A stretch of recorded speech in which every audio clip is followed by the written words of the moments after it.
കുട്ടികൾക്ക് വേണ്ടി മാത്രം ഒരു ഹോസ്പിറ്റൽ അല്ലേ? ഇപ്പൊ നമ്മൾ സാധാരണ എല്ലാ സ്പെഷ്യലൈസ്ഡ് ഹോസ്പിറ്റൽ വരുന്ന സമയത്ത് കുട്ടികൾക്ക് വേണ്ടി എല്ലാം ഒറ്റ കുടക്കീഴിൽ വരിക എന്നുള്ളതാണ് അല്ലെ? എങ്ങനെയാണ് ആക്ച്വലി ഈ ഒരു കൾച്ചറിലേക്ക് എത്തിയത്? ഒരു concept why everything can be together. പണ്ടത്തെ പോലെയല്ല, പീഡിയാട്രിക്സിൽ എല്ലാ സ്പെഷ്യാലിറ്റീസും ഉണ്ട്.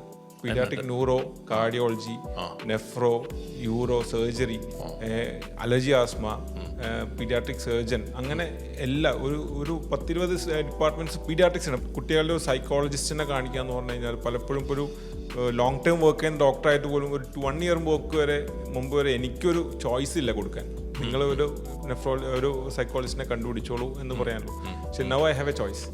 നമ്മളിപ്പോൾ ഒരു കണ്ണ് നോക്കാൻ വിടുന്ന സ്ഥലം എന്ന് പറഞ്ഞാൽ മിക്കവാറും ഒരു ഐ ഹോസ്പിറ്റലായിരിക്കും. അത് പീട്ടയം കുട്ടികളെ കണ്ണു നോക്കാൻ പോകുമ്പോൾ ഈ ചെറിയ കുഞ്ഞുങ്ങൾ വെച്ചാൽ 1.5 കിലോന് താഴെയുള്ള കുഞ്ഞുങ്ങളായിരിക്കും. ഒരു വലിയ ക്രൗഡിലോട്ടാണ് ഈ ഒരു കുട്ടീനെ കൊണ്ട് അവർ പോകുന്നത്.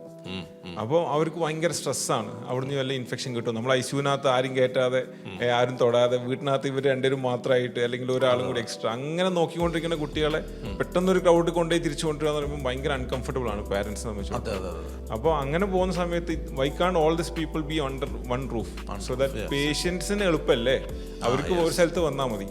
അപ്പോൾ അങ്ങനെയാണ് നമ്മൾ ഈ ഒരു കൺസെപ്റ്റ് വർക്ക്ഔട്ട് ചെയ്തത് ആക്ച്വലി. എന്തായാലും അത് കാലിക്കറ്റിലെ ആൾക്കാർക്കാണ് എൻ്റെ ബ്ലെസ്സിങ് കിട്ടിയത്. അതെ അല്ലേ?